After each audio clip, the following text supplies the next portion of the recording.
in the last couple days, though this has been happening for a bit, a man shot and killed a 14-year-old boy, Cyrus, and he was found not guilty.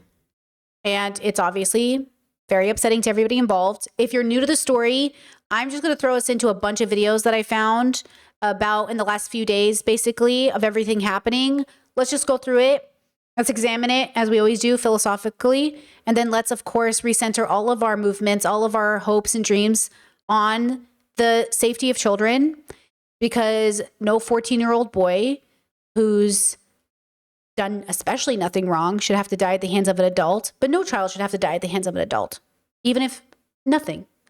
Okay? It's just a really hard story. The footage is hard to watch. If you've never watched something like this before, you know, it's okay to step away, come back, whatever you need, right? But we should be centering the focus on children and the safety of children in our neighborhoods. All kids should feel safe enough to exist in a space with adults. First, we're going to begin with day 2 of the Rick Chow murder trial. First thing on Friday morning, the prosecution is expected to rest its case in the murder trial of Rick Chow. He is accused of killing 14-year-old Cyrus Carmack Belton at Chow's gas station in Columbia exactly 3 years ago today. Hours ago, jurors heard from the person who performed the autopsy on the victim, and for the first time, the public got to see surveillance video which showed what happened inside the gas station that day. Our Kiki Gushu has a recap of today's key moments.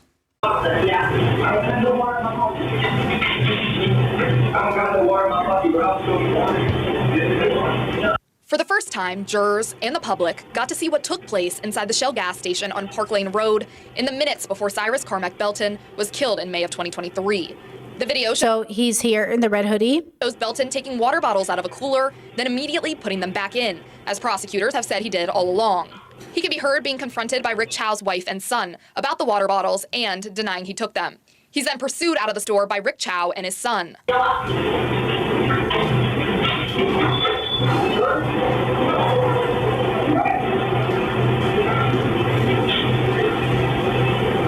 Prosecutors argue the store's camera system provided more than enough information for law enforcement to identify Cyrus without anyone chasing him. Investigator Jordan, do you think it would be, you would have some tools to work with if you had gotten a call that this guy, this boy right here, is stolen? Do you think you would have some tools to help identify him? Yes. And investigate whether or not he had stolen water? Yes. Do you feel confident law enforcement could have handled this? Absolutely. But the defense spent much of the afternoon focusing on Cyrus's actions that night. So this young man went into the store with no money, an empty book bag, and a loaded firearm, and you're telling this jury there was nothing suspicious about that? Well, we don't know they didn't have any money on him at all. There was no money found on him. Jurors also heard from Dr. Amy Durso, the forensic pathologist who performed Cyrus's autopsy. She walked jurors through the bullet's path through his body, using x-rays and a courtroom demonstration to explain what positioning would be consistent with the trajectory she observed. You expect this trajectory, would it be consistent with somebody running away in a runner's stance with their back directly towards you? Yes. Prosecutors asked if it would have been possible for Cyrus to have been turned around pointing a weapon. She said no. The defense has claimed Cyrus pointed the gun at Chow and his son, and Rick fired in self-defense. Earlier, jurors heard more eyewitness testimony about the moments after Cyrus Carmack Belton was shot. I just need to, for my audience, just so you understand, he stole nothing. He took nothing. There was no water on his person. For a lot of people who said he came into a convenience store with no money on him, I thought of my partner right away, because my partner does not carry cash, does not carry credit cards on them. They barely forget to take their wallet most of the time because they have Apple Pay. He had 2 cell phones on him, his mother's, which I assume probably had Apple Pay, and his own phone. So for all the people who are still boomer and you live in the fucking, I don't even know what time of the year or like the century you live in, a lot of people have credit cards on their phones now. We don't take wallets or credit cards or cash. I don't have cash on me, you know? So he went to the store, changed his mind on buying something, and was told to leave the store because he had a book bag, right? And then he leaves casually thinking everything's okay, only to have 2 grown men chase him down. He got scared and ran away. You saw the footage. He got scared and ran away. Jasmine Broadwater told jurors she was driving near the scene when she heard a gunshot and saw Cyrus on the ground. My aunt said, Jazz, he just shot that boy. You need to call the police. We're both about to call them, so we both put out our cell phones. We called. My aunt said, I just want to make sure we're seeing what we see. So we drove out real slow, and we still seen Cyrus on the ground. Looked like he was trying to push himself up, like how somebody's doing push-ups, but they're shaking really bad. Another witness, Devontae Bryant, described watching Cyrus run, stumble, and try to regain his balance as Rick Chow and his son followed behind him. Right, so he maybe took a step or two. After that, then that's when the shot went off. The defense got into a back and forth with that witness, claiming he's changed his story from what he said that night. Do you remember telling the officer on the body footage that you watched the shot through your car mirror, through your rearview mirror? No. You do not remember that? No. And if I was to find testimony or anything, you would dispute saying that to anyone that day? I don't remember that. Is it possible you could have said that? I don't remember that at all. The state did not formally rest its case Thursday, but prosecutors told the court they expect to do so Friday morning. So I'm going to have you watch the footage again because I want you to see how Vanessa. So first, she's watching him. Now, I need to just, for those who don't know, in America, the government purposely pitted Asian communities against Black communities and Black people against Asian people. This was done on purpose by the U.S. government. They specifically would allow Asian store owners to get licenses and permits to open stores in Black neighborhoods, but deny them to Black people in that neighborhood, thus creating a race war between Black people and Asian people. It's much more layered than that, but this is like a very cut and dry, reductive version of this I need you to understand. So Asian people would start to get the reputation as being good immigrants who participate in their communities, and Black people would remain bad citizens who were born here.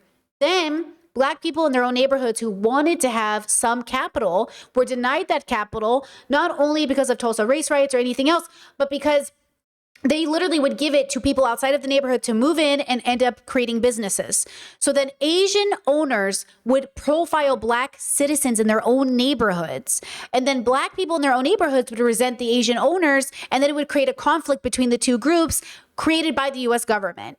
And then that's what creates a scenario where a 14-year-old boy walks into a store and a woman is shadowing him already for just existing Black.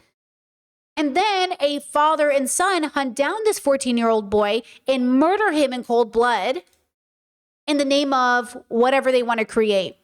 So there's a lot of deconstructing that needs to happen here, okay? But this is all absolutely a tool of white supremacy to pit us against each other, okay? And because of white supremacy, yes, Chad is saying the racial hierarchy of white supremacy, Asians are higher up than Blacks. Absolutely. And a lot of specific immigrant groups are given the good immigrant status, which is why even coming from a West Asian family, they want to be as close and adjacent to whiteness as possible because they want the credit, like the power, right? And that's the problem, is we shouldn't want to be the closest to white supremacy. We should want to deconstruct it, but it's a form of safety. Well, maybe the government will be good to us. Maybe we'll be safe. But when you're Black and brown, you're not afforded that amount of safety. Okay? And that's the problem. America hates Black people. And that's why this illusion that Americans are going to band together to fight capitalism is never going to happen as long as white people hate Black people. Specifically, white people hating Black people.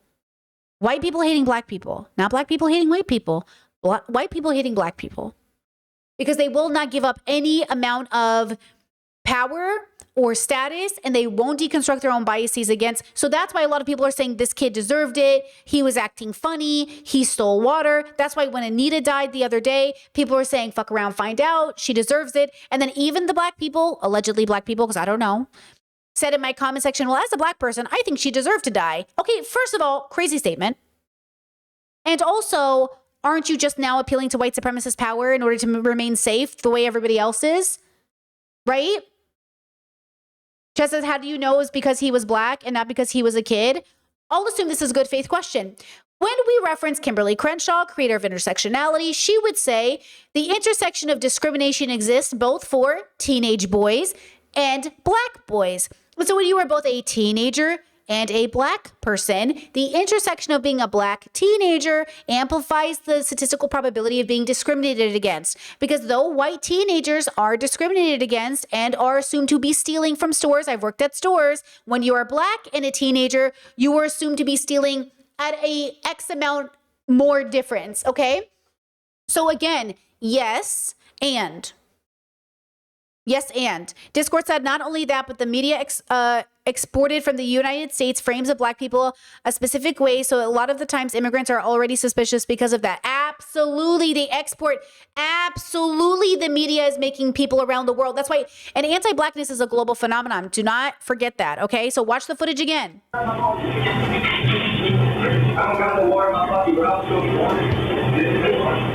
For the first time, jurors and the public got to see what Okay, so look, they're watching, he's getting water, which by the way, I have done this thousands of times. Thousands of times. Walked into a store and not bought anything and left. And every time I leave, I do think I've done something wrong, by the way. I do think they're gonna think I'm stealing, but the difference is they don't. The difference is I'm not chased down. And that's my privilege. That's the privilege I get. The extra safety net I get in white supremacy is that I am not gunned down. But I do feel it. I feel like, oh, they're going to think because I left with nothing. You know, I feel that in Croatia too when I leave. But still, I'm not afraid. took place inside the Shell gas station on Park Lane Road in the minutes before Cyrus Carmack Belton was killed in May of 2023. The video shows Belton taking water bottles out of a cooler, then immediately putting them back in, as prosecutors have said he did all along. He can be heard being confronted by Rick Chow's wife and son about the water bottles and denying he took them. I mean, just the fact that she is standing like this and watching him is the craziest shit I've ever seen. What is this? Where's the justification? This is profiling. What is the justification in this? Can't he sue her for discrimination? Why are you following me like this, bro? He can be heard being confronted by Rick Chow's wife and son about the water bottles and denying he took them. He's then pursued out of the store by Rick Chow and his son. And look at this customer being confused about what's happening. Look at this grown-ass man. Look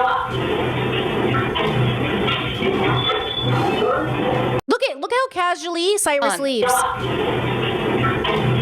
Cyrus completely oblivious, just chilling, walking slowly, not thinking about it, right? Look how aggressive they walk out. Look how aggressive they walk out. Look. He's confused. He looks back. He sees them. He takes off. And look at them running. Prosecutors are... What are we doing? This is why I say men are the problem.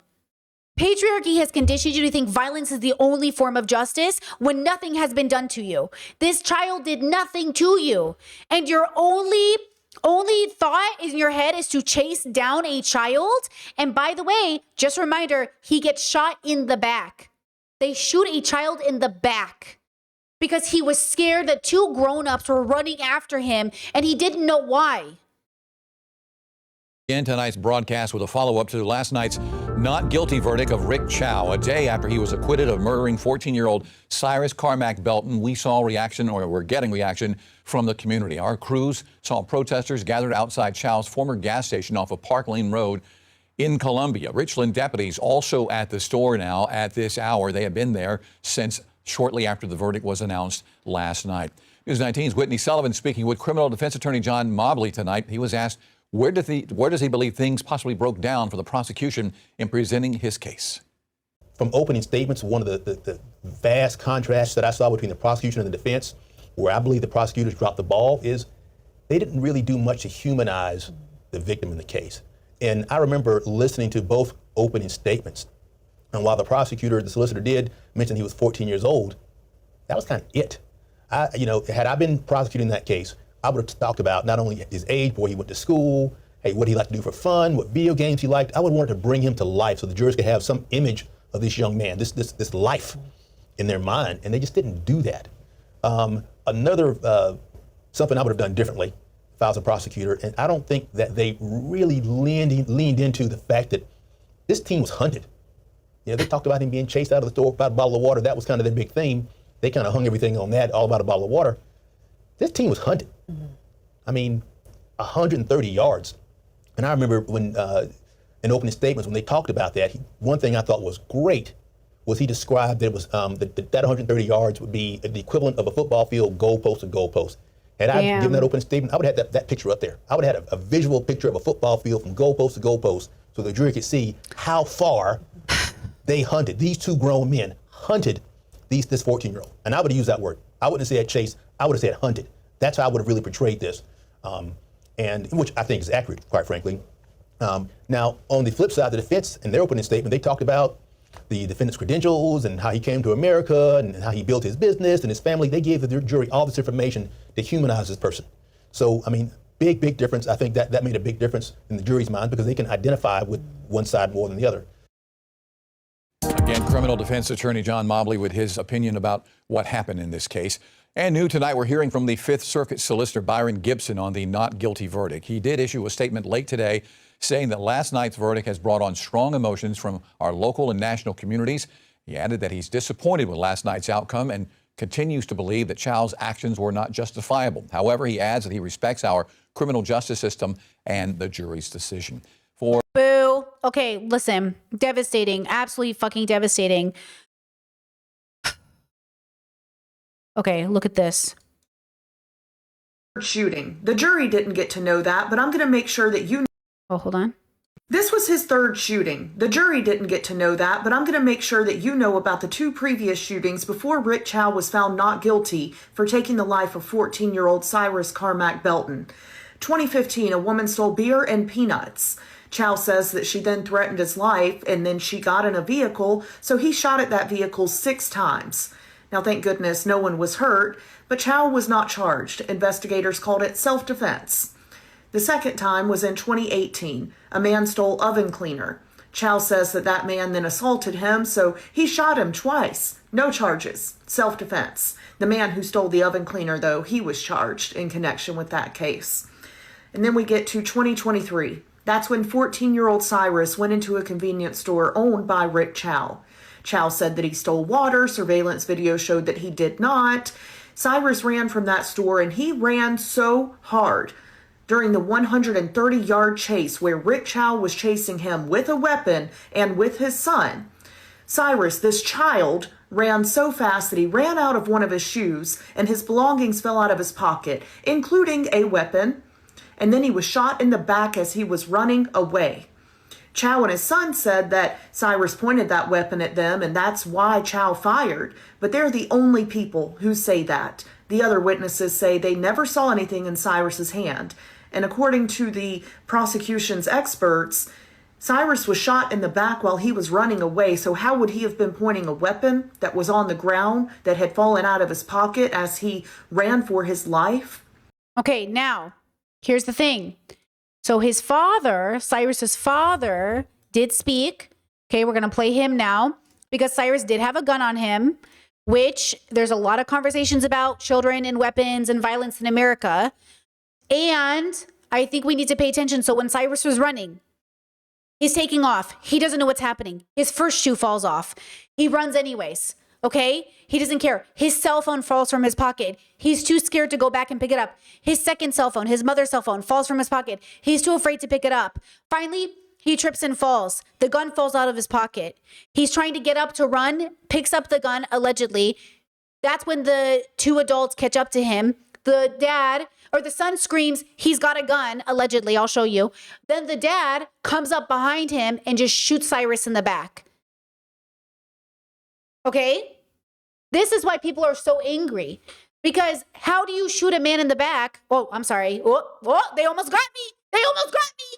How do they shoot a child in the back? Very important we remind ourselves it is a child. This is a child. Even if we're being hypothetical about the scenario, do not say grown up, do not say adult. This is a child. Oh, a child in the back. Okay?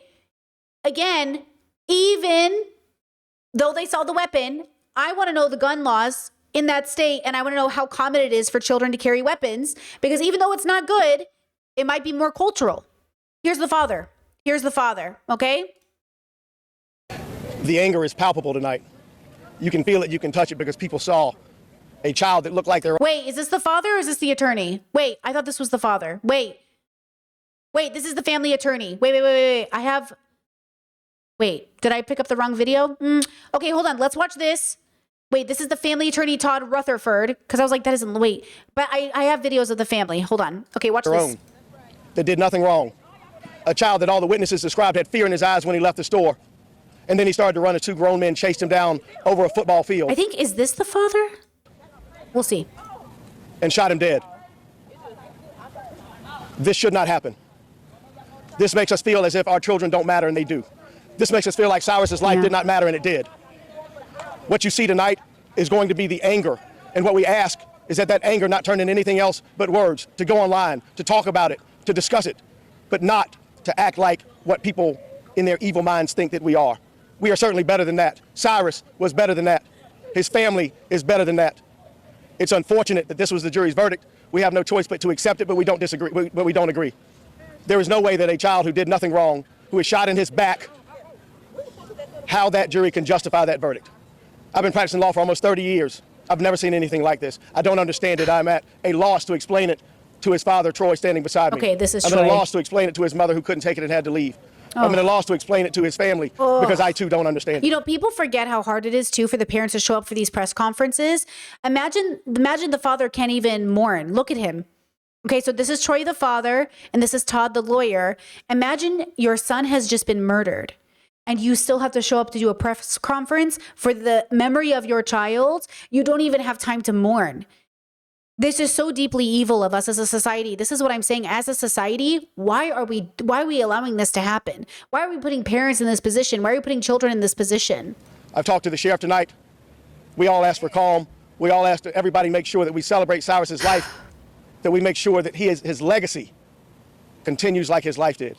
He ran away and he got shot in the back. It should not happen. Shouldn't have happened. And unfortunately, we're going to have to deal with the end results of it. Thank you. Yeah. Will you still be pursuing a civil lawsuit? We will still be pursuing a civil lawsuit. Rick Chow, while found not guilty, we're still going to sue him. He owes. He owes for what he did to Cyrus. He owes for what he did to the family. He owes for what he did to this community. What he did was wrong. He took a life that he should not have. He had no reason, no one ever does, to chase a child 130 yards and shoot them in the back. I don't care what that jury said. There is no justification for that. It should never happen again, and it is not open season on black people for anybody to feel like they should be able to do it because the jury found him not guilty. Can we just get, I don't know if Dad can speak and just give your reaction as well to the choir went down today with that verdict coming down? Do you want to say anything? I don't want to talk. He doesn't want to talk right now. And again, You leave him alone. Look at the obnoxiousness of these reporters to feel entitled to this father's words. You know what I'm saying? he is broken up, as is the entire family. They are disappointed in the way that this happened and in the verdict, and we are all just in disbelief. You know, a lot of people are obviously angry right now. What do you say to the people out here? That they have a right to be angry. That they have a right to believe that the system failed them tonight because it did. The system failed them the way that it did, and that it has for decades, for centuries. The system failed them. There is no answer except to sue him right now. But it also goes to, for people that are wondering why, how, I don't know that answer. I can't tell you that answer. What I can tell you is that this should not have happened, that it's an unbelievable situation, but it is one that unfortunately we have to deal with as best we can. I just want to make sure to get your first name as well. Spell it out. Todd Rutherford, Rutherford. And as you know, this is the father, Troy Belton. All right. So obviously, always devastating to see the family. Always devastating. Also, the community rallied, of course. The community is reacting to the verdict in the Rick Chow murder case. Protesters gathering outside the gas station that he formerly owned, the gas station he owned at the time of the incident. News 19's Jamin Wade was there tonight. Richland County Sheriff's Department has shut down both ways over here on Park Lane Road, where a protest is taking place following Monday night's verdict. Dozens of people gathered outside the former Shell gas station Tuesday evening, less than 24 hours after a jury found Rick Chow not guilty in the shooting death of 14-year-old Cyrus Carmack Belton. The crowd lined Park Lane Road, holding signs and chanting, voicing their frustrations with the verdict. Those in attendance said their focus was on supporting Cyrus's family and gathering to make their voices heard. I feel like this is a peaceful protest. Nothing has been done to make it not peaceful. It's just a peaceful protest. At the end of the day, this is for Cyrus. We're just trying to be out here and support. Several people at the protest said that this starts with showing more compassion for one another and finding common ground even during times of disagreement. Love each other. Please keep loving your hearts. Because if we keep loving our hearts, then we won't pick these weapons up. Then we won't feel like we have to fight each other. The Sheriff's Department continued to monitor the area throughout the evening. No major incidents has been reported. Reporting in Columbia, Jamin Wade, News 19 WLTX. All right, Jamin. Earlier today, our Kiki Gushu was out gathering reaction from several areas as well. Take a listen. To answer the question of how I'm feeling everything. Every possible thing you can think of. All my friends with children, I know that their heart ached after that verdict. And it's not just the black parents. Everyone feels that because at the end of the day, this shouldn't be taken lightly. It just didn't make sense to me because there was a lot of evidence. Hello? Meanwhile, there were some folks online who... Okay, first of all, reporting 0. I should have been able to hear more of that. I will say there's such a American fable we tell ourselves about children earning independence from their parents. Because growing up, I grew up in a suburb. I grew up in Orange County. It's primarily white. And, well, the part I grew up in. And there was a liquor store. And I remember when we got old enough that our parents would let us go to the liquor store with our friends. And we didn't have cell phones. You know, my parents would just have to hope we did okay. And it felt like independence in a way I couldn't even explain to you as a little kid. We'd get hot Cheetos and sodas and we'd go to the school on a Saturday and we'd skateboard. And that's what we do.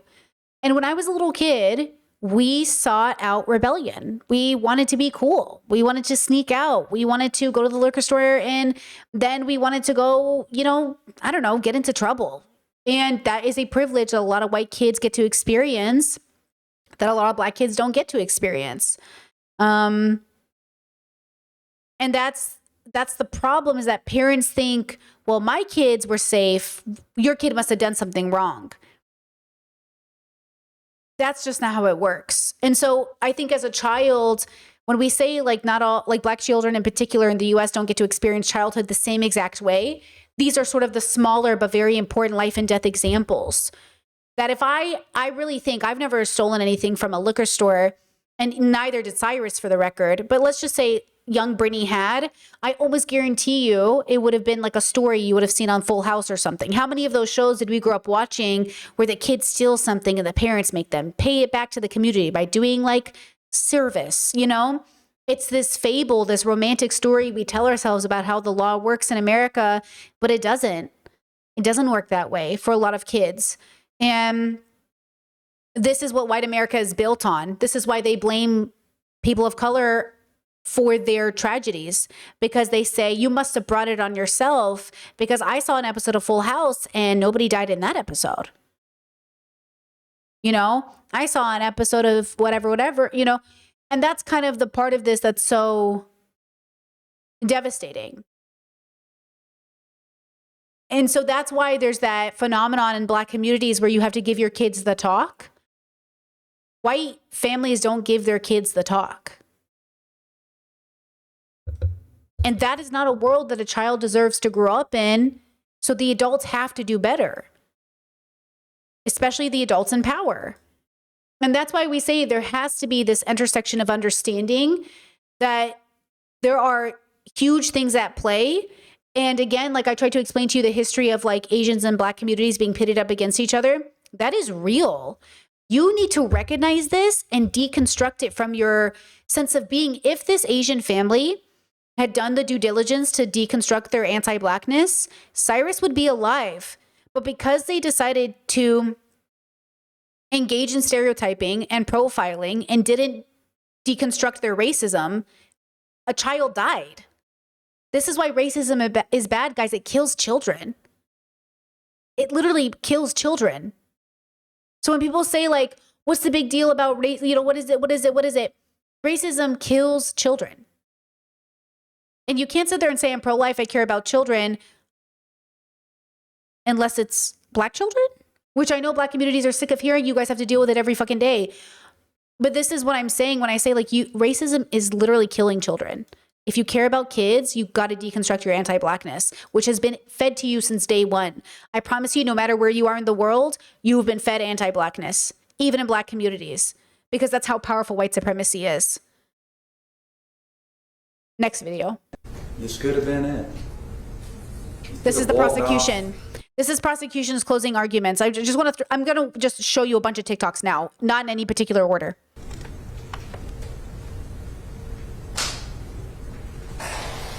Let him go. Just let him go. We don't need to be here today. Let the boy go. What have you got to lose? Oh, okay. Let's pause for a second.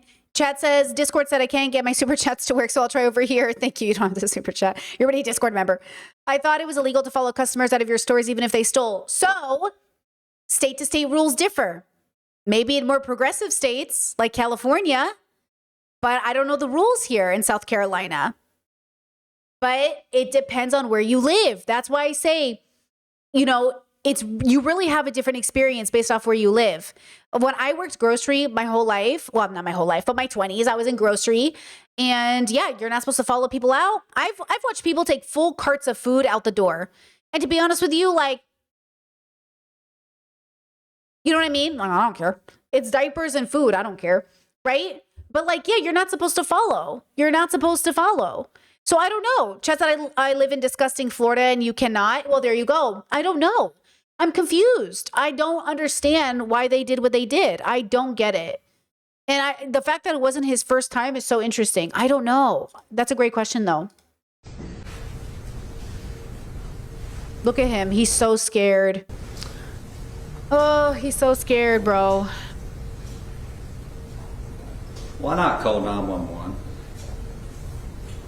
It takes 1 second. Andy said so himself. It takes 1 second to call 911.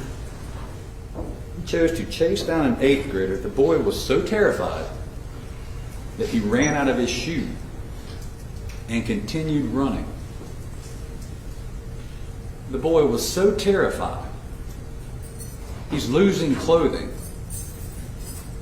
He drops his phone. He drops his mother's phone. But he continues running. Wouldn't that have been even another great opportunity for them to stop? Listen, we've scared this little boy so bad he's come out of his shoe. Let's stop the insanity right here. Let's turn around, let's take our butts back to the Shell gas station. What are we even doing anyway? Why are we doing this? But no, they continue tracking him, chasing the boy down. And then he takes that hard fall, hits the ground. What about right then? Wouldn't that have been a good time to be like, we're scaring this boy so bad that he's run out of his shoes, he's lost his cell phones, and now he's hurt himself. We've gone too far. We've gone too far. But no. 130 yards, 114 pounds, 390 feet, 1 second, 17 seconds, 21 grams. Why in God's name are 2 grown men, one armed, chasing a child, because that's what he is, 130 yards? Why in God's name? This could have been it. This wasn't enough for people. I thought that was pretty compelling. Like, I would be very moved if I was a juror. I'd be like, yeah, why the fuck are you chasing a kid down? You fucking ruthless men, patriarchal men. Why are you doing this? Like, that would have been enough for me to be like, yeah, wait, why are you doing this?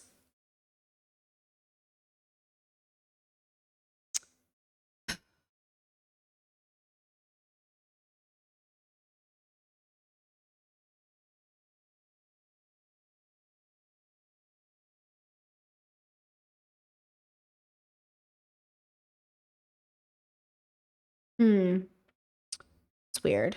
Wait. There it is. Here's the defense attorney acts out the shooting and closing arguments. Oh, get ready. Common sense on that.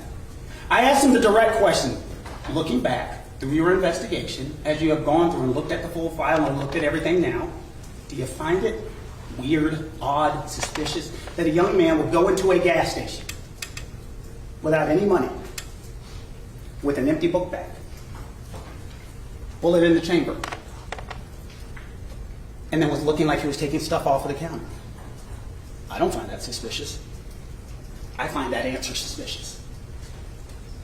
The reason we brought this up is not to suggest I don't know what Cyrus was doing. I don't. But use your common sense and ask yourself, that does seem strange. Okay, can I just say something? Sometimes I leave the house with my purse with basically nothing in it. And sometimes I feel so weird about even carrying a purse because there's really nothing in it. And I go, should I even carry this purse? But I carry it with me because it's like a security blanket. There's nothing in it. I don't even need anything in it. But it's like so empty, it kind of like caves in on itself because I just have nothing in my purse. But I carry it because it feels comfortable. He said he walked in with no money. Once again, my partner carries a cell phone. That's how he pays on Apple Pay. Okay? That's how he pays on Apple Pay. Next. Now, let me tell you, of course, people were very upset that the prosecution was a white guy and the defense was a black guy. But honestly, this is why I say, like, I could not do this job because how evil is this, huh? How evil is this that you got a man off after killing a 14-year-old boy, right? Jubilant Jesse, thank you so much, says, woo, got the super chat to work. You're so sweet. Stop. A member and a patron. You guys are too much. Too much, guys. Thank you so much. I appreciate that. I appreciate that. And the reason we bring that up is that would explain why Andy, who was sitting at the front counter, looking back, is watching this and going, he's acting strange. He's acting weird. He's putting water back up, water back up, water back up. It looked weird to me. And then he came up to the counter with his hands in his hoodie, and there looked to be something heavy in there. I didn't know what it was, and so I asked him, and he did this, and it looked like there was something heavy in there. It was the gun! Did Andy know it was a gun? Absolutely not. But you can understand why Andy would have said there's something strange going on. His behavior, something in the pocket, going weird with the water, that's what was strange. So that is to explain why Andy made the unilateral decision that there was something strange going on here. But what is so... But even if there's something strange, why would your... Again, this is why I say patriarchy plus racism, right, guys? Patriarchy, white supremacy, capitalism, okay? So now we have an immigrant who feels entitled to feeling like the good person in the neighborhood, this is a tool of white supremacy, to pit people of color against each other, okay? So the tool of white supremacy is at play here. It's already infected everything. An Asian mart in a black neighborhood, okay? Call the feds, right? Okay, this is the feds, okay. So now we have white supremacy at play. Then we have the patriarchy at play. Okay, so white supremacy, now patriarchy. I'm going to have a gun to defend myself. I'm going to defend my capital. Defend my capital. My own, my store, my business. The three of them combined, children die. This is why I say these are the three we have got to dismantle and recognize we all engage in it, which is why it's not just white people. White people have the best power or the most tools under white supremacy. But this was an Asian family murdering a 14-year-old boy because they bought into these oppressive systems and thought maybe if I play my cards correctly, white supremacy will let me stay. White supremacy will kick you out in a second the moment you, as an immigrant, don't play the rules the way they like. And that's the point. No matter how much you try to cozy up to any of these forms of oppression, they will throw you under the bus the second it's convenient for you. So women, you cannot sleep your way to the top. Immigrants, you cannot be good enough. Okay? And people of color who are born here or who, you know what I mean? You cannot allow the jokes to keep going in hopes that you will be seated at the table with them. It won't happen. You will never make enough money. Your business will never be good enough. You will never sell enough. You will never be good enough. That's why I say we should be bonding together, yes? But we can't if even the people in our own communities individually speaking are individually still making excuses for this stuff to happen.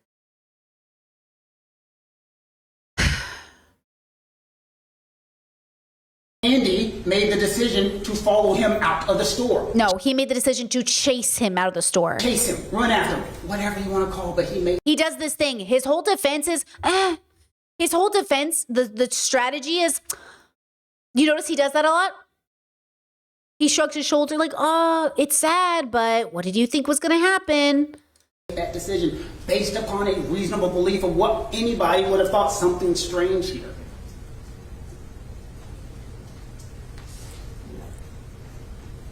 Oh, is that water? Okay.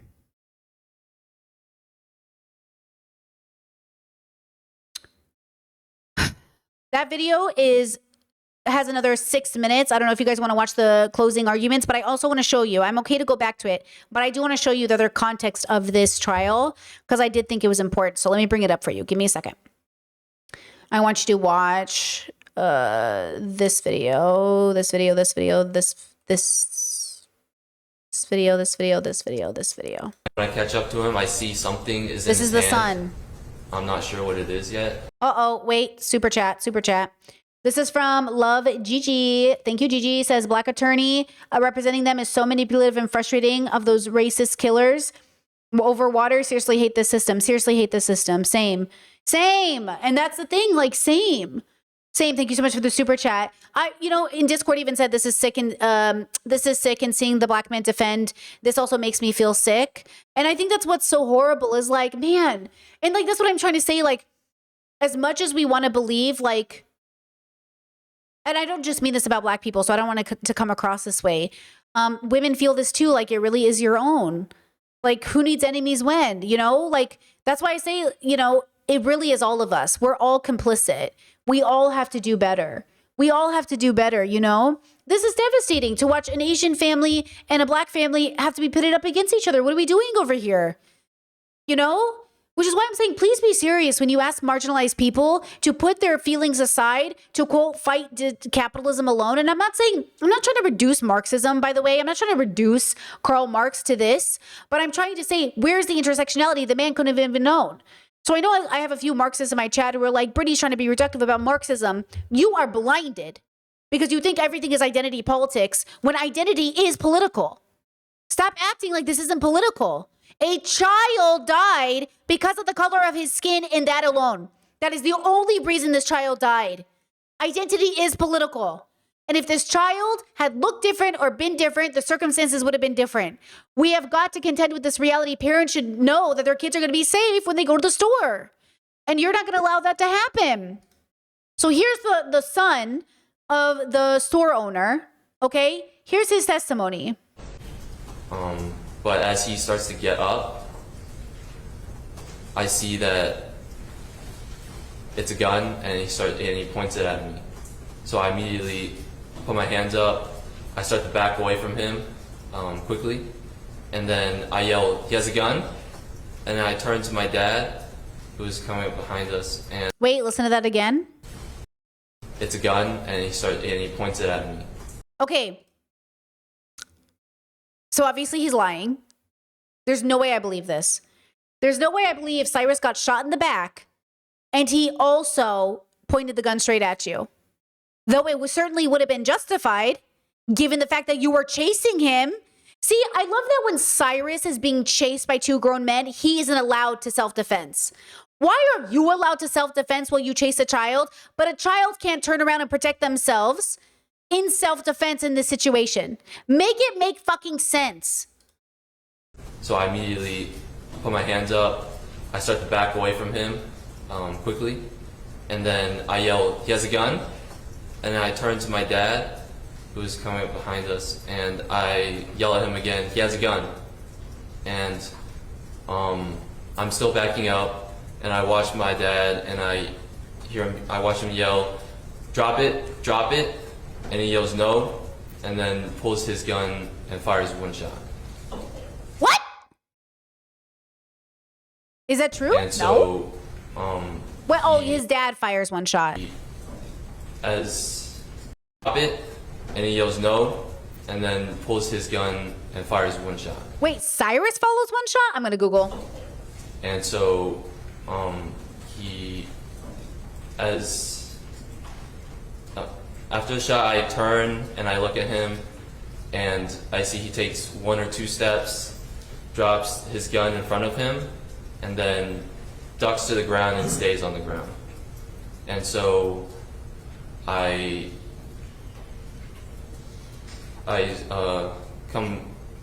start to go to him slowly, and I see my dad coming on my left side. And when we get to him, my dad, he picks up young man's gun and he tosses it to the side further away. And then I checked to see if he got hit by the shot, because I thought my dad actually missed. And so I check it and I see there's a bullet hole in the hoodie. And then I pull up his hoodie and I see there's a wound in the back right on his. I'm not finding anything that says the gun discharged. I'm not finding anything. Yeah, so Cyrus did have a gun. He had a 9mm, okay? And it was found near his body, right? A 9mm pistol was found next to Carmack, with prosecutors saying it was in his possession during the chase, and it had fallen to the ground at some point. When he fell that hard fall, it fell out of his pocket. But he didn't use it, right? I don't see anything that says it got discharged. And even if it had, why isn't it self-defense? I don't get it. I think he meant his dad shot it. Okay. Because that's what I'm trying to figure out. Why wouldn't it be legal for him to self-defend himself in the moment if he's being chased by 2 adults? I don't get the law. How is that not allowed? You know what I'm saying? I just don't get the rules. And they do that on purpose, by the way. They make the rules confusing so it only makes sense for them. You know? Right? Chet said, is his son a kid or is he grown? I think he's grown. In the video surveillance, this man looked 28. I assume he's grown. This man? Back right side. I don't think this is a minor. His back. Let me And see. then my dad immediately grabs his hoodie and applies pressure to the wound and then starts to call the police. And then I look back down at him and he's unresponsive. So we flip him over onto his back and my dad immediately starts chest compressions and he yells to me to call 911. And so I start to dial 911 and I see 3 women coming down from the parking It's weird. I'm not seeing his age, but his dad is 61. lot. And I continue to talk to 911 and I see one of the ladies, she's hurrying over, she's taking her hoodie off and she says she's a EMT and she says she's going to tie a tourniquet. Wow. And she comes over and takes over. Okay, next video in no particular order. I didn't say that it was okay for a child to have a gun. I never said that. This is the witness. This is a witness. And then let me follow that up with that question. It's not okay, is it? I mean, it depends on what point you come from. I don't. Please explain. What point would make it okay for somebody under the age of 15 to possess a firearm? I mean, I wouldn't know. Well, you do know. You just said it depends. So let the jury This is the defense lawyer. This is the defense lawyer. know, based upon the questions from the state and your answer, when is it okay for someone under the age of 14 or a child? Oh, Chad said, why does he look younger in the courtroom footage? I bet it was on purpose. I noticed his hair was combed down and he mumbled a lot. I'm going to show you videos. He's a mumbler. And I think they tried to make the son look more vulnerable than he was. Because in the store footage, he was like, look at it again. Look at it again. I'm sorry. I'm going to look at it. Okay. And the public got to see what took 2023. Watch, wait. Look it. Very different demeanor than in the courtroom with his hair and his glasses and his So this young man- you know what I'm saying? Okay, very different. Let's go back to the witness. To have a gun. I mean, I wouldn't know. I mean, everybody had their own viewpoint of it. That's why I say it depends. And I'm asking your viewpoint based upon your So now the defense is trying to get the witness to admit that Cyrus having the gun was crazy, not that 2 grown men were chasing a 14-year-old down to kill him in the back. Do you see this? And that's why I'm saying, look, I don't know why he had a gun. We should talk about it. Why did he have a gun? I don't know. Let's talk about self-defense. Maybe black children need guns if 2 grown men are going to chase them down. Oh, it's like, oh, you're trying to catch us in a reminder, a child died because somebody had a gun and only 1 gun went off. Testimony based upon what you've offered to this jury, when is it okay? I mean, protection-wise, if you ask me. Go on, please. I did ask you. That's it. What do you mean protection-wise? Depending on the area you grew up in or the areas you stay in, maybe. And so when the state of South Carolina put you on the stand, they understood that you felt it was okay to break the law for protection. Objection to the question. Yeah, what the hell? Objection. All right, right. It is your testimony that it is okay to break the law for protection purposes. No, I'm not saying. I never once said that. Okay, tell me what you said. I don't want to put words in your mouth. I don't remember, but I didn't say that. No, you just said it a few seconds ago, that it would be okay for protection purposes for someone under the age of 14 to have a firearm. Is that what you just said? That's what I said. Is it legal for someone under the age of 14 to have a firearm? No. So would it be breaking the law for a person under 14 to have a firearm? Yeah. And so would your testimony not have just been, it is okay for someone under the age of 14 to break the law for protection? Isn't that your testimony? Yeah, I guess, yeah. I guess? Because that's what they put you up. Badgering the witness? Hello? Hello? Do you know what I'm saying? Yeah, Chet said, is it okay to have a gun to protect yourself from a child? That's the other question. See how we normalize murdering children? Specifically black and brown children? In the name of safety? But God forbid those kids also have the right to protect themselves? To justify is it's okay. So is that your testimony still to this jury? Objection to the question and the implication.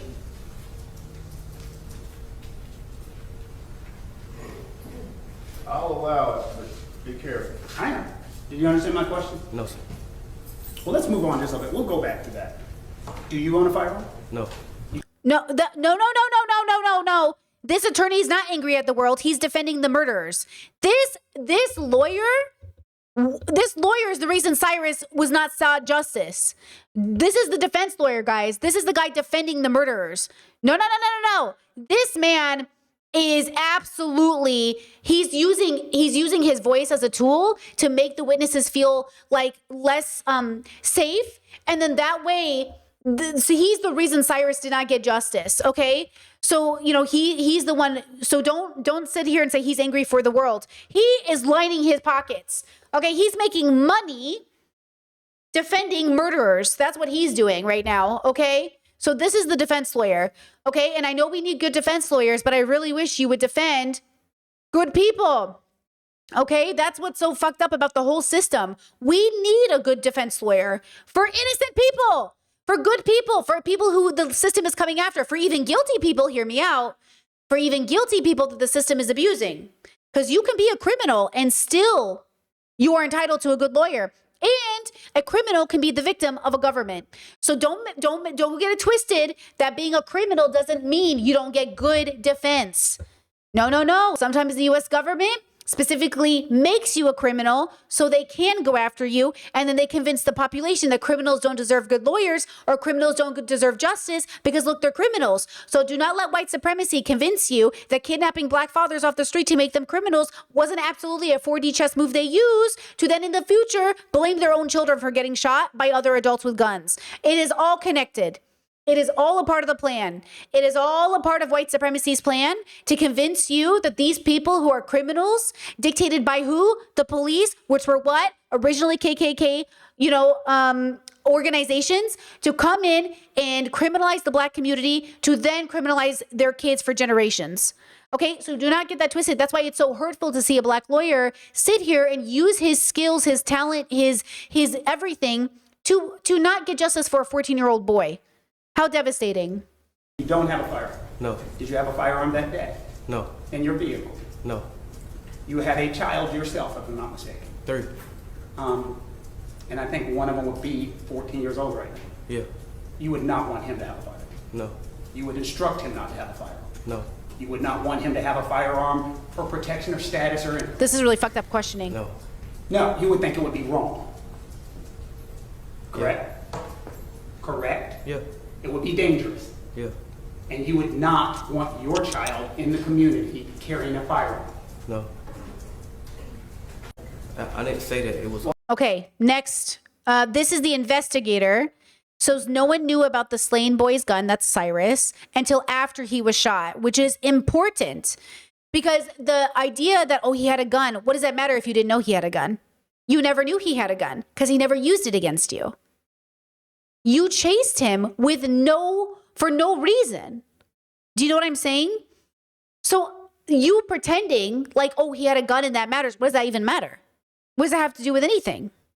Went into the store with no money, an empty book bag, and a loaded firearm. And you're telling this jury there was nothing suspicious about that? Well, we don't know they didn't have any money on him at all. There was no money found on him. Again, my question Which could imply he spent it on something else. was, you're telling this jury there's nothing suspicious about that. Absolutely not. And that is normal, and that happens. It depends on who you are, what your normal is. I'm asking you as the investigator. But I can't speak on behalf of him. It's okay. I would probably. Do you notice that people in this community keep saying that? I don't know. What's normal for you? Exactly. What's normal for you? I don't know. For me, it's normal to go to the store without cash. Is that normal for you?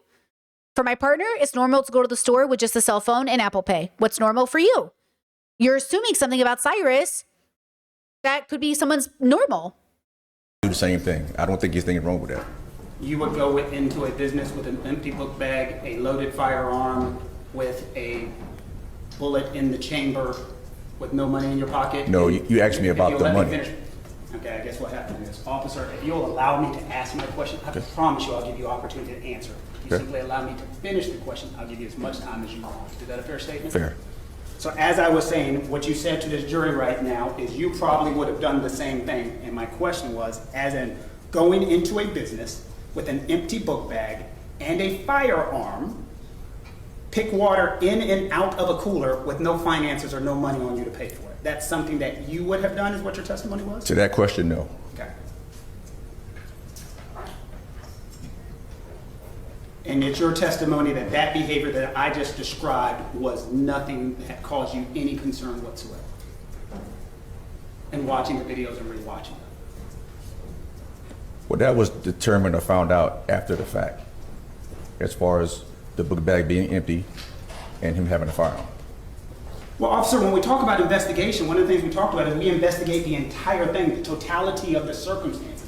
We don't piece them. Wait, pause. Am I stupid? Wait, I just had a realization. My partner leaves the house with an empty bag every day. Because it's a shopping bag.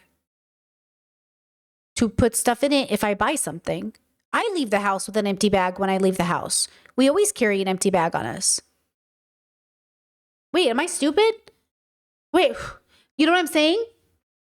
Why wouldn't his bag be empty if it's a grocery bag? Why wouldn't it be empty if he might go shopping for something? Okay, thank you for agreeing, because I was like, wait, is this not normal? Wait, is this not normal? This is what I'm saying. They're literally acting like what he did was completely fucking weird, but everything makes sense when you think about our regular lives. Investigation, do we? We do not. And so we investigate the totality of the circumstance. So are you telling me you did not investigate the totality? We did, but go ahead. No, you go ahead. But you asked about the store. At the time he was in the store, there was no indication that he had a firearm, that the book bag was empty, and that he had no money. No one knew that. So this young man went into the store. Now look at this one. Prosecutor said, whoa, hello AI. Okay, it says prosecutors say he should have had someone testify about Apple Pay. I haven't seen this one. I just saw it in the corner. Of cell phones. My gosh.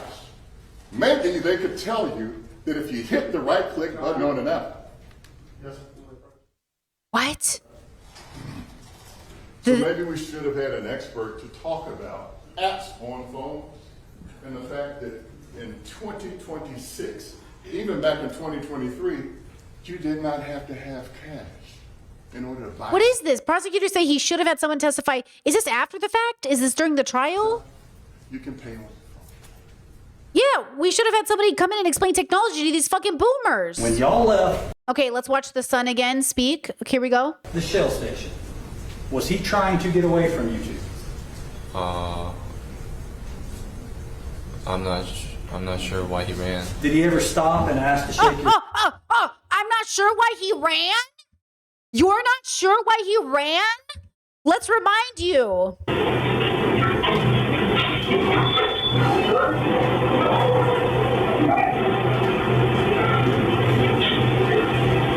Maybe because you were running after him? God, what a fucking bullshit existence we all have to suffer through. hand? No, sir.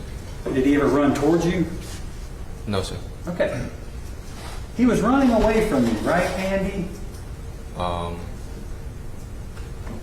I can't speak for him.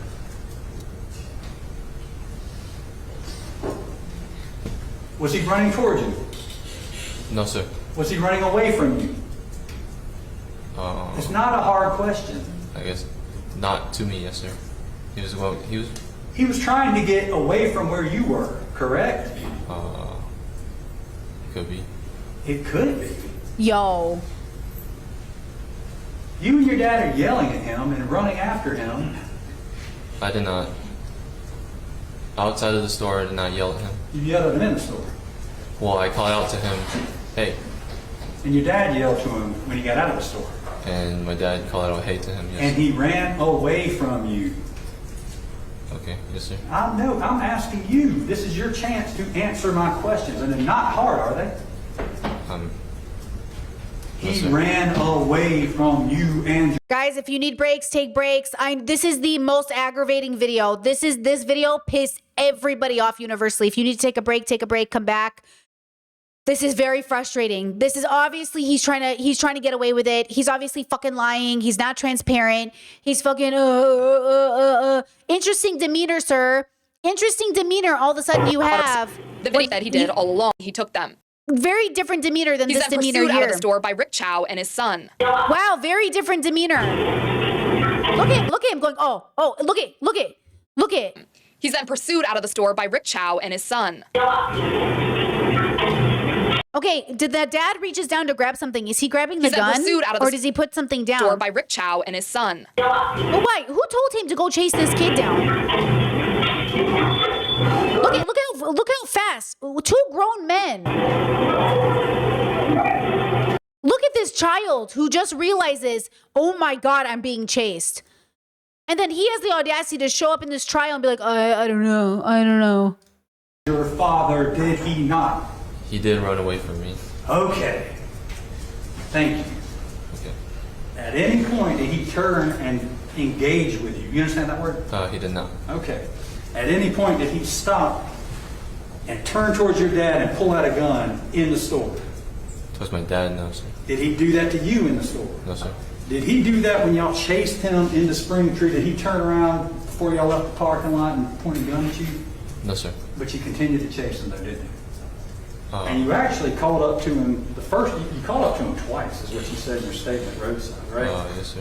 What does that mean? What was the first time you called up with him? I'm not completely sure. Okay. So you catch up with him, and then he keeps going, and then he falls, and then you catch up with him again, and that's when the gun thing happens, right? Yes, sir. He pointed the gun at me. Okay. And you said he fell, he took 1 to 2 steps after he got shot and fell down? Yes, sir. Or, yeah, he kind of ducks to the ground and stays on the ground. Okay. But you testified he took 1 to 2 steps after he was shot and fell to the ground? Yes, sir. When y'all left the shelter. I know some people gotta take a break. You should take a break if you need to take a break.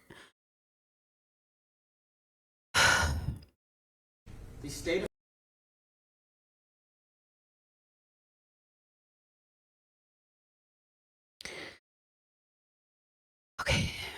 South Carolina, for you to make a decision, has come in front of you and said, Oh, is this the closing? I think this is closing.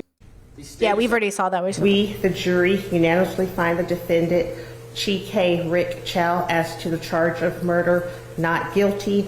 Signed number 302, foreperson, June the 1st, 2026. Madam Forlady, this is your verdict and the verdict of the entire jury. Yes, ma'am, it was. Thank you. Would you like to poll the jury, Your Honor?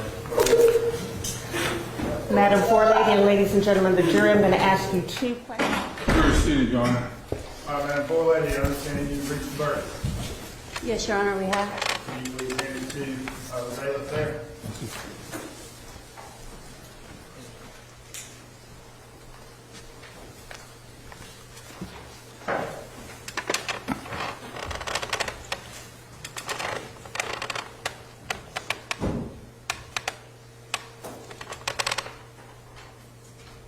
All right, Madam Clerk, will you please publish? Yes, sir, Your Honor. Move forward. Versus Chike Rick Chow. Okay, they're going to say it again. Let me see. This could have been it. Okay, we saw that. We saw that. Okay, this is the closing arguments.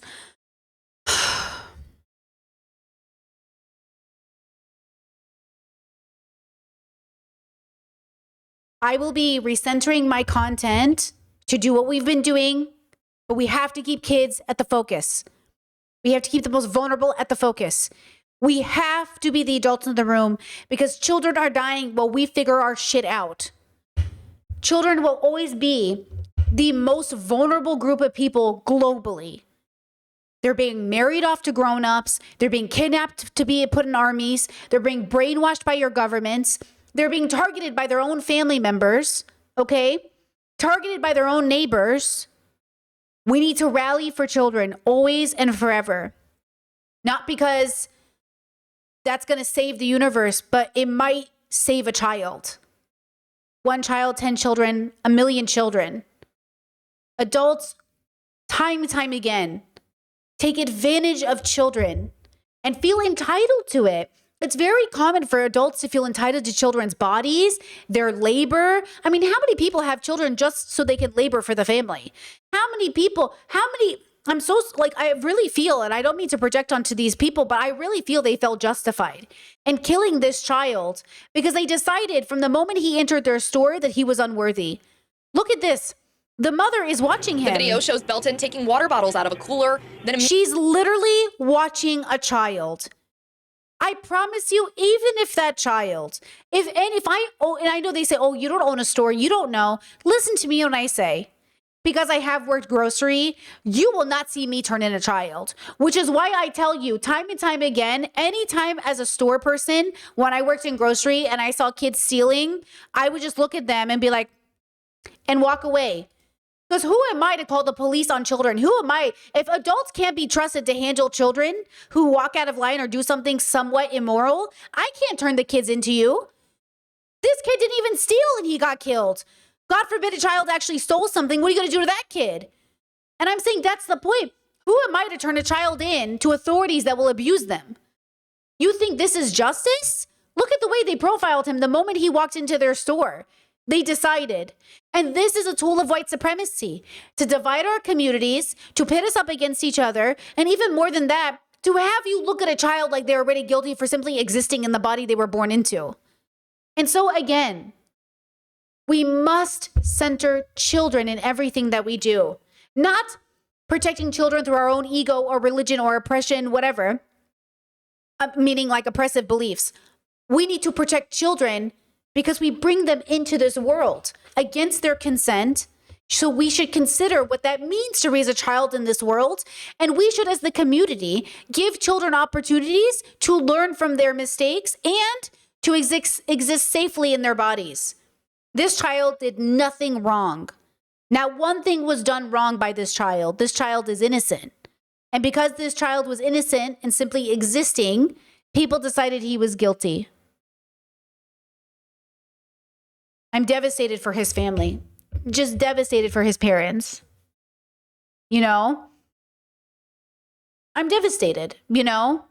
Discord tagged me and said, genuinely, why does it matter that what the kid's intentions were? Even if he did steal, he would not deserve death. I feel like death is the thing we need to discuss about.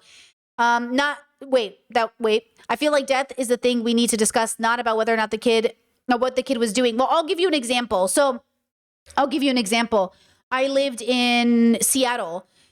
And Seattle is segregated. It's a very interesting experience to live in Seattle where there's a segregation via races and incomes. And I remember there was this whole discussion about killing people if they stole from you. And I was like, what am I going to shoot somebody over a TV for? I don't care.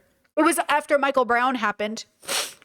And I said, why would I? Because Michael Brown stole from a convenience store. He stole, I think that was an Asian-owned convenience store as well, if I'm not mistaken. And I said, why do I care that he stole some cigars? What does that mean in exchange for his life, right? And that, I remember that being so like offensive to people. People were like, what do you mean? He stole. I don't give a fuck if he stole a TV. I don't give a fuck if he stole a couch. I don't give a fuck if he stole anything. Yes, it can be terrifying for you and your family to have somebody intrude in your house. But if the hypothetical is simply that he stole, I don't care. It's just stuff. Who cares about stuff this much? Now, to be fair, caveat when I say to be fair, you might have an emotional attachment to your stuff, but that is why I say we're biological creatures on a planet. We have to have a deeper relationship with our biological experience. Let go of stuff. Stuff is just stuff. Let go of stuff. Okay? I'll give you an example that was crazy. So I dated this guy for a little while. It was a bad time in my life, okay? It was 13 maybe, 2012, 2013, something around there. I'm dating this guy who's like a liberal. They're always liberal guys. I've never really dated a conservative, right? So I've only dated guys who identify as liberal or progressive. And trust me, okay, they got problems.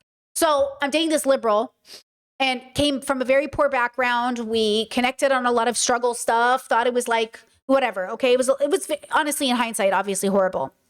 We're living together. And this couple is going door to door selling magazines or something. I don't remember. And it's raining because it's the Pacific Northwest. And I'm dating a white guy. This matters. And this couple walks up to our door, black couple. I open the door. I say, hey, how are you? They go, hey, how are you? They're talking. They're selling stuff. I was like, what are you selling? You know, I had an era in my life where I really liked solicitors. I really went through I will talk to these people, Jehovah Witness, selling. I went through a stage. So I was in the middle of my stage of being very excited about solicitors. I was like, how are you? What are you selling? What's the thing? How are we making a living? Tell me that, it's raining and I don't have a cover. So I say, come into the house. Okay. That's the kind of person that I've been my whole life. Come into the house.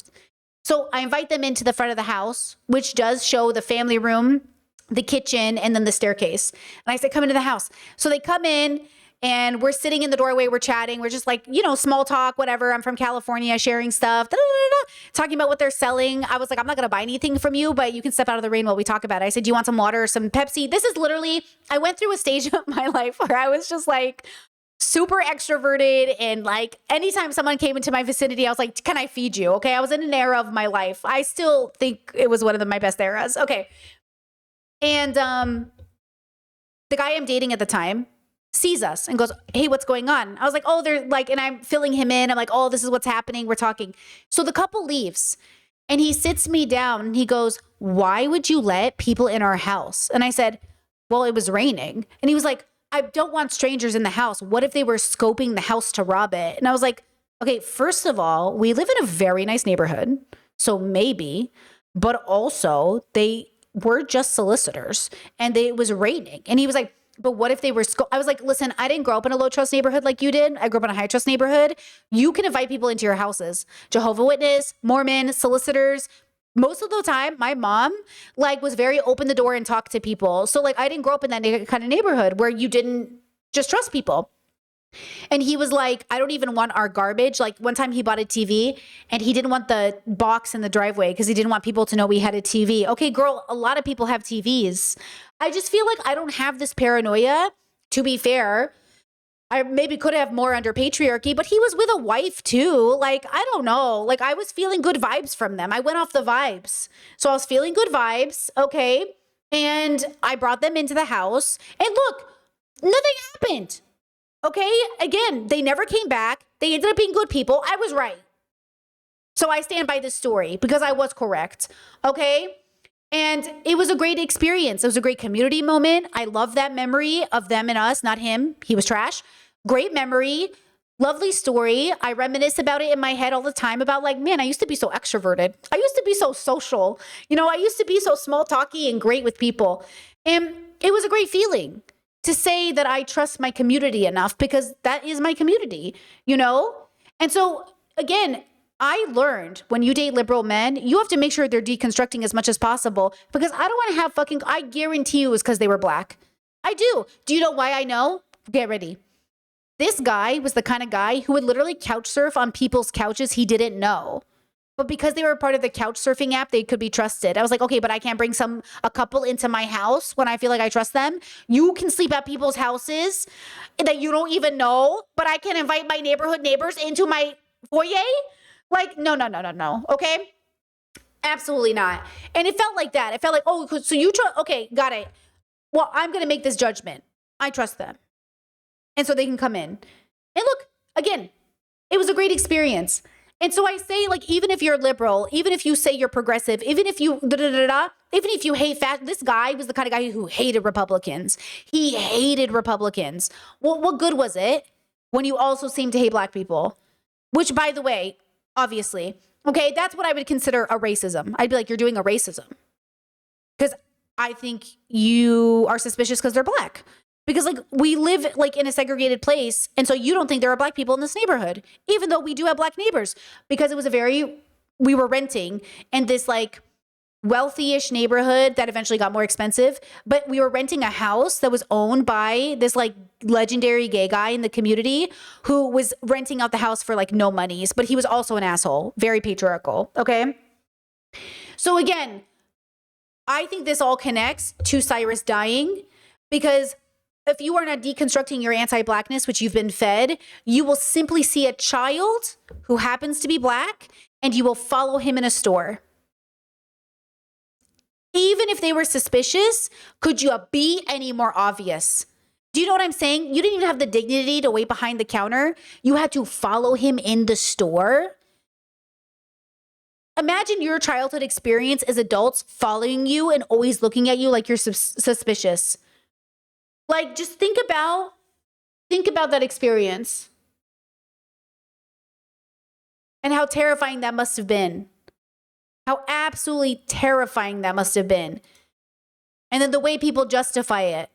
Oh, well, his book bag was empty. Oh, this was happening. Oh, this was happening. Okay, let's see. Let me see. I want to watch this footage. Okay, so he comes in the store. Okay, he's walking. Okay, the mom's watching.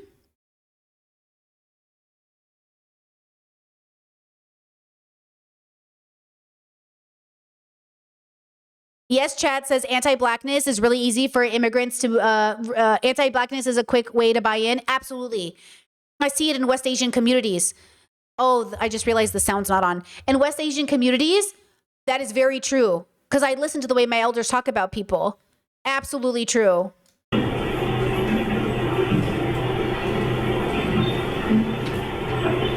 Okay, he's walking around.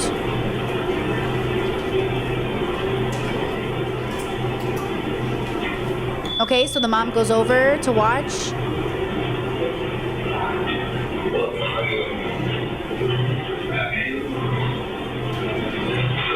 Okay, notice that they're in a black neighborhood, right? So we've got black customers and they're following the child around.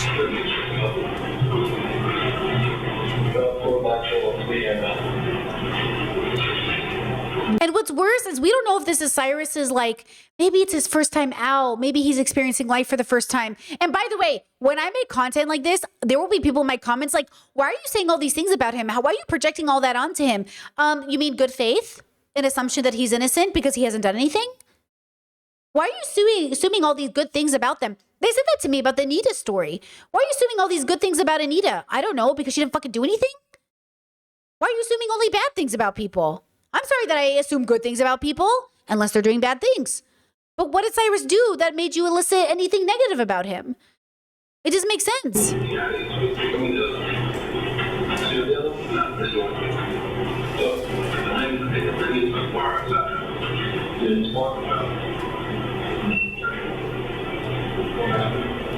Yeah, that's a great question, chat. So did he drop the book bag at the front? It looks like they might have made him put it at the front or something, which is interesting because you never make a grown person do that, right? I've never had somebody say you have to put your bag down. It's specifically for children. In Croatia, they do it too. The kids come up from school and they put their bags on the outside. I just feel like we should talk about that. We should probably have that conversation. You know what I'm saying? Why do we raise kids that way? Wait, You know what I mean? Why are we doing that? I've never been told to put my bag down. Backpack, carry on. I've never had anyone do that to me. I used to wear a backpack all the time, places as an adult. Never as an adult where was I told to put my bag down. Never. Purses, bags, totes. I mean, I've had every kind of bag there is. Chad said common in San Francisco. No one asks why. Man, maybe it was just growing up in Cali. Seattle too.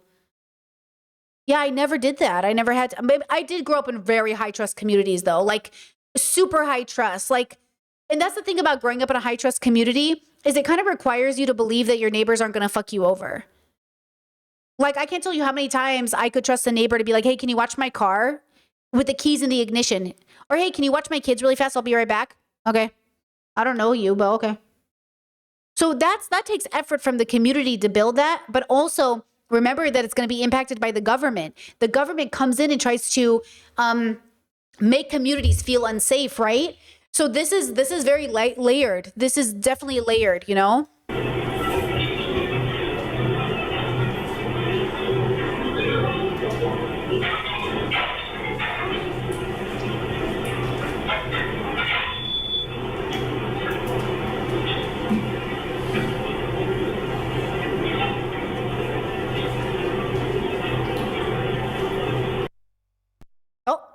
What is this, an edit?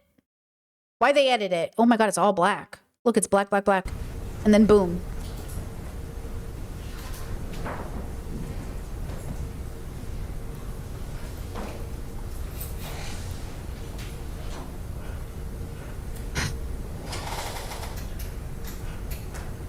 You know what would help deter a lot of these problems is wholesome small talk. You know what I'm saying? Does nobody ever small talk? This is why I'm saying you gotta small talk with people, bros. Depending on the culture. But like, hey, how are you? Are you here on summer vacay? Oh my gosh, how's your summer going? Good. What school do you go to? My nephew goes to this school. Oh, that's so nice. Instead of this. Like, why are you watching me so weird, bro? Just be normal.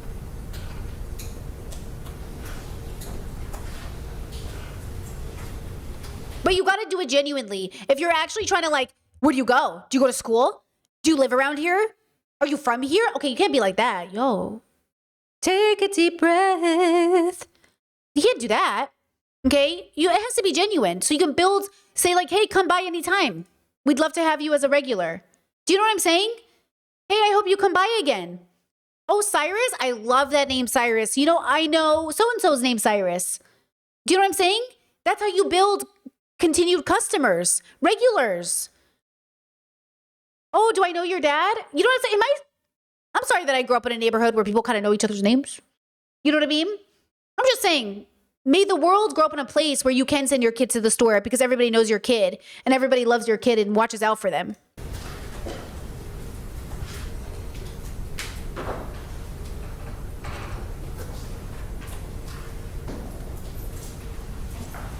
Investigator Jordan, while we're watching that, who is this woman that we're seeing right here on the screen? Alice Chow. This is the court. Yes. Okay. And then the other male we've seen. Now, obviously, the stuff that I'm talking about is easier in a smaller place, guys. So obviously, if you live in a big place, like Chad says, I live in NYC and there's no small talk. Sure, if you live in a country, no small talk. But this isn't bean soup, right? So don't default to like, oh, well, this. I know. But I'm saying if you want it, you have to be it too. Which is why I say even when I'm an introverted person. But though I want to be invisible at the store most of the time, I will make the effort to at least be a little bit nice because I think it goes a long way in people trusting you, right? And people believing in you and people having faith in you. And then it has to be symbiotic though, right? It has to be symbiotic. The store clerk also has to do it. The store clerk has to do it first. They're the adults in the room, right? The store clerk has to build that rapport. So again, if in your culture, small talk isn't a thing, fine, but is also chasing down a 14-year-old boy and killing him by shooting him in the back, right? That's all I'm saying. I'm saying in what world was it justified to chase this little boy down for something he didn't even do? What could the adults have done in this moment to make a different outcome? Not assume he was a thief because he was black. Not assume he was a danger because he was black. Not assume. And then the clerks should have made an effort to get to know him or value him or see him as a person instead of whatever version of reality they have in their head, right? So the store clerk is responsible. They are the adults in the room. And that's what I'm saying to the store clerk. Like, I want them to be the ones to say, what could I have done better? And all the people watching to say, man, I don't want to be this person. Because there are thousands of stores opened right now who have guns in their stores. And I want you to think about this when you're interacting with your neighborhood kids. Remember that they're someone's child. Somebody labored hours to bring this person into the universe. And you're going to take them away in a blink of a second? In the videos with the hat on backwards too. Andy Chow. Okay, thank you.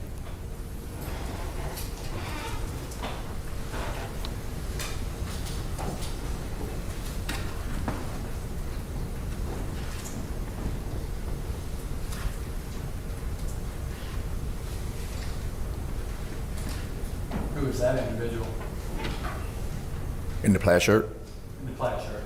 Rick Chow. All right, moving on to slide 2. Who's Rick Chow? Page number 4. Oh, Rick Chow, not Rick Child. I was like, who's Rick Child? Rick Chow. Okay, the dad.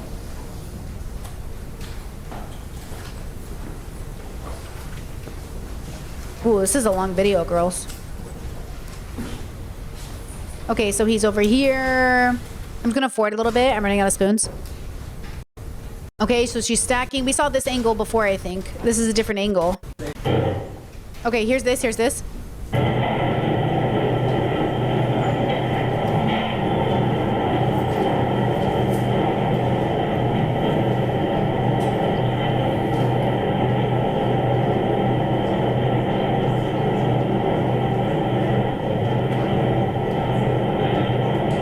Okay, she's watching. This stance is so fucked up. This stance is wild to me. I cannot get over this stance. I just can't get over it. This stance is crazy to me. My brain cannot process it. This is just an insane stance. My mind is blown. I'm gonna skip slide 11 for now. Go to slide 13. Okay, so she follows. She follows. Look. Okay.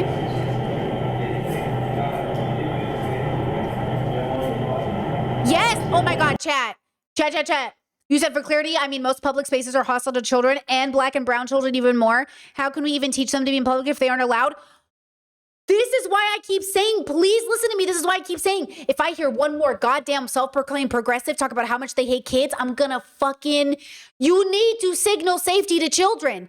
How are you getting on TikTok to talk about how much you think children are gross and loud and annoying and then call yourself a goddamn progressive? What about black and brown kids? What about gay kids, trans kids? Hello? If I see one more of you on TikTok, I swear to God, this is what I'm saying. I'm so pissed about it. That's why I fully felt inspired to form my content around children. Because what do you mean you don't want to babysit? What do you mean you don't want to make a safe space for kids? What do you mean? These poor babies are listening to you. Children are listening to you. And they're going to hear adults go on the internet and talk about like, oh my God, kids are so annoying. Like, kids at restaurants. Like, are you serious? This is what I'm saying. The adults have got to do better. We have got to do better as adults. The kids are relying on us, and then we're forcing them into existence. We're literally forcing kids into existence where they're not loved, where they're used as objects, where they're married off to old fucking men. Are you serious? Where they're killed for simply existing? Jesus Christ. Come on, guys. Lock in. Okay, another customer. Ugh.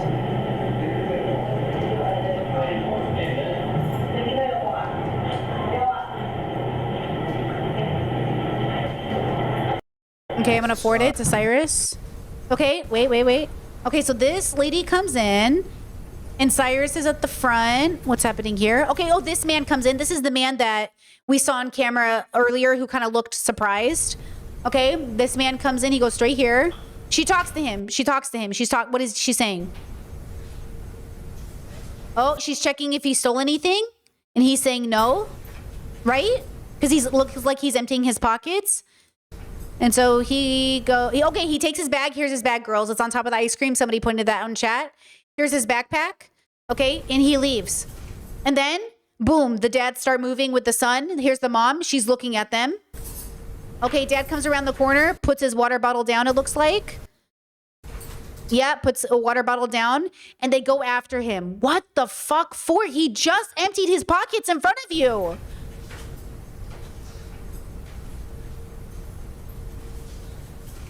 How invasive to even ask to empty your pockets.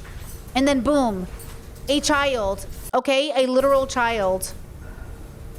Jesus Christ, bro. Let me ask you, Oh my God.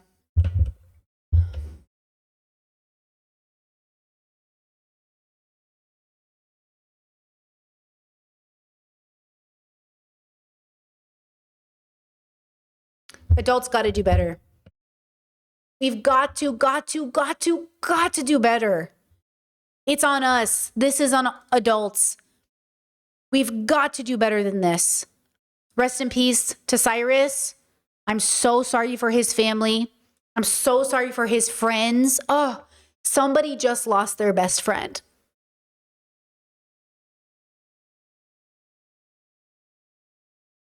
Oh.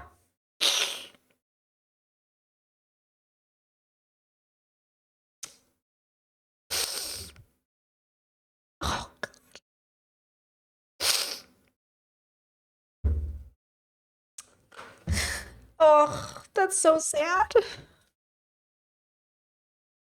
Anyways. Okay, I'm glad we talked about it. It was important. We'll come back tomorrow. We'll have more conversations about similar topics, I'm sure. Oh, so sad. And for what? For what? For what, bro? Nothing. This is what I'm saying. The answer can't be violence. It can't be 99% of the violence that we see in society. It can't be this. This can't be the answer, you know? It's crazy.